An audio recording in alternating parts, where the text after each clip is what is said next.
자, 그러면 지금부터는 저희가 박재영 원장님하고 얘기를 나눠볼 텐데요. 원장님, 특히나 우리 몸에 이제 관절이 많잖아요. 그중에서도 무릎 통증 호소하시는 분들이 정말 많은 것 같은데 어떤 구조로 무릎이 돼 있길래 이렇게 좀 통증에 좀 취약한지 그 부분부터 우리가 알아보면 좋을 것 같아요. 예. 그 무릎 관절에 오게 되는 무릎 관절에 통증이 가장 많이 오게 되는 거는 이제 주로 해부학적 구조에 의해서 기인하게 되는데요. 네.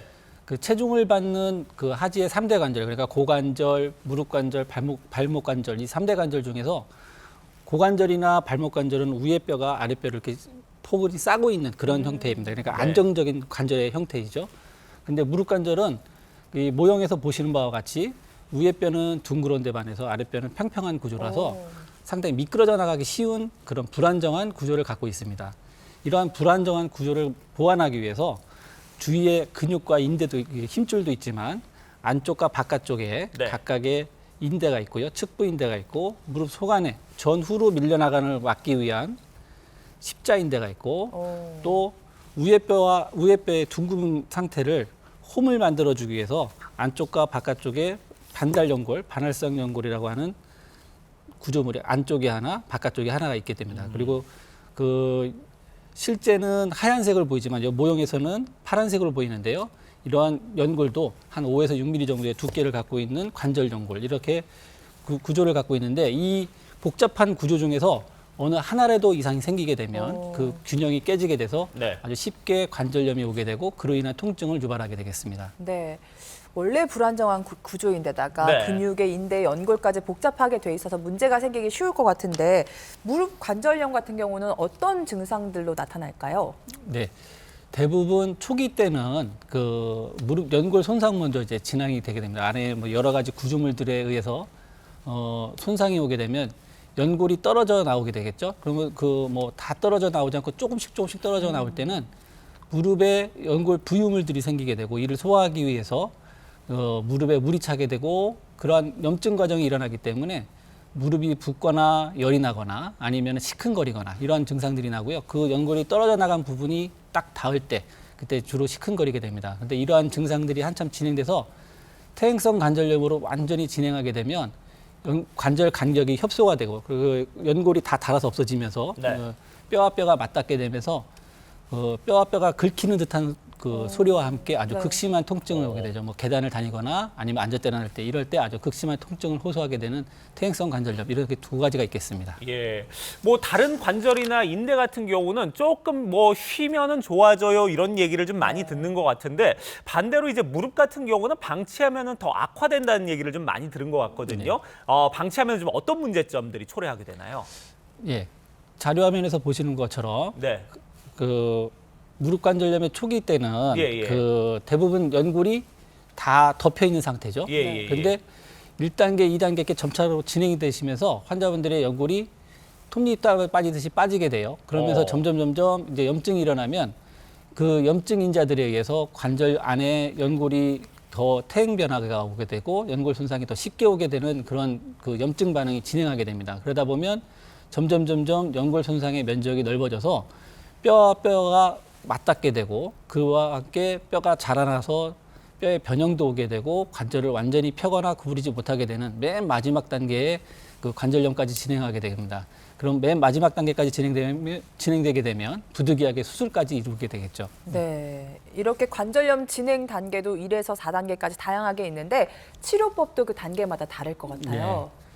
대개 초기에 이제 무릎의 통증을 느끼시게 되면 대개 이제 클리닉에 방문하셔서 엑스레이 검사나 초음파 검사를 하게 돼서 퇴행성 관절염으로 진단이 되게 되면 대개 진통 수염제 복용과 함께 뭐 물리치료나 도수치료 또는 그 체외 충격파와 같은 보존적 치료를 받게 되세요. 근데 이러한 보존적 치료에도 꾸준히 뭐 몇 개월이나 몇 주를 받으셨는데도 증상이 호전이 없을 경우에는 뭐 줄기세포 식술이나 주사치료 또는 자가연골세포 치료와 같은 비수술적 치료를 이제 시행하게 되고요. 아니면 처음부터 발견됐을 때부터 너무 심한 그 관절염이거나 아니면 변형이 이루어져서 부득이하게 수술적 치료로 이어지는 경우인데 수술적 치료로는 관절 내시경 치료나 아니면 인공관절 수술 같은 수술적 치료 이렇게 치료 방법이 있습니다. 네. 자, 이거 오늘 저희가 이 시간에는 이제 비수술적인 치료 방법들 네. 좀 알아보려고 하는데 그 중에서도 이제 우리가 가장 쉽게 접근할 수 있는 게 바로 이 주사 치료가 아닌가 하는 생각이 드는데 그 중에서 보니까 좀 눈에 띄는 게 증식 주사라는 게 있어요. 네. 이 주사는 어떤 원리에서 이제 치료가 되는 건지 좀 먼저 알아볼까요? 네, 증식 주사는 이제 그 원래는 뼈와 뼈를 연결하는 인대나 힘줄의 재생을 위해서 이제 개발되었던 치료 방법 중에 하나인데요. 네. 네, 이 저희가 이제 링거라고 그러죠. 수액에 맞는 일반 포도당은 대개 5% 정도 되거든요. 예, 근데 이 증식 주사에 쓰는 고농도 포도당은 대개 20% 또는 50%와 같은 고농도 포도당을 이제 관절 내에 아니면 병변 내에 주입을 하게 되면 일단 삼투압 현상에 의해서 염증 반응을 유발하게 되고 이 염증 반응에 의해서 혈관이 자라 들어오게 됩니다. 그래서 혈관이 자라 들어오면서 이제 증식인자들을 이제 분포를 이제 막 그어서 이제 증식인자들이 나오게 되는데 그런 예. 증식인자들에 의해서 그 연골이라든지 아니면 다른 인대라든지 이러한 그 구조물들을 치료하게 되는 그런 그 증식 원리가 되겠습니다. 네. 실제 이런 원리를 가진 증식 주사를 받고 얼마나 좋아지셨을까 그 부분이 궁금한데 이어서 치료 사례를 살펴보도록 하겠습니다. 첫 번째 환자분이 60대 남성분이신 것 같아요. 예, 63세 남성분이시네요. 예, 뭐 등산을 취미 생활로 즐기시다가 네. 그 무리하게 등산을 하시고 나서 이제 무릎 뒤쪽에 안쪽 뒤쪽으로 통증을 호소하셔서 오셨던 그 사례이신데요.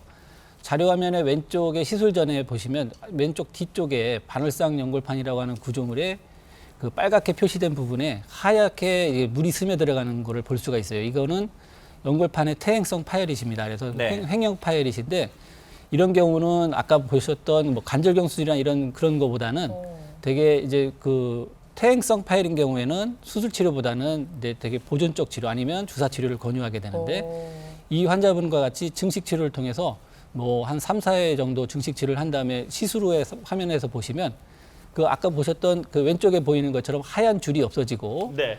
그 까맣게 이제 연골판이 증식이 되어 있는 소견을 볼 수가 있어요. 이런 식으로 치료가 되는 그런 원리입니다. 아, 그래요. 자, 이렇게 저희가 첫 번째 좀 사례를 살펴봤고 이분 같은 경우는 이제 인대 손상이었던 분이고 다음은 이제 무릎 연골 손상이 됐던 74세 여성분 사례를 좀 살펴보도록 하겠습니다. 자료화면 보시면요. 그 앞쪽에 그 연골의 가운데 부분에 하얗게 보이는 원래 회색으로 보여야 할 연골 부위가 한 5mm 정도가 떨어져 나가서 그 톱니처럼 물이 스며 들어가 있는 그런 소견을 보이는 게 이제 관절 연골 손상인데 이럴 때 보면 딱 그 해당 부위가 닿을 때 주로 통증을 호소하시거든요. 그래서 이 환자분도 그 부위가 닿을 때 계단을 오르내릴 때 주로 딱 그 부분이 닿다 보니까 그 부위에 통증을 느끼시고요. 그 좀 처음에는 그랬다가 점차 이제 그런 염증이 커지다 보니까 가만히 서 있어도 이제 시큰거리는 통증을 호소하셨던 거죠. 네. 그래서 MRI 보고 저렇게 동그란 표시에 있는 그 연골 손상이 진단이 되셔서 증식 주사를 한 5회 정도 4회 정도 치료하고 났을 때 시술 후에 이제 다시 찍은 MRI 사진을 보시면 네.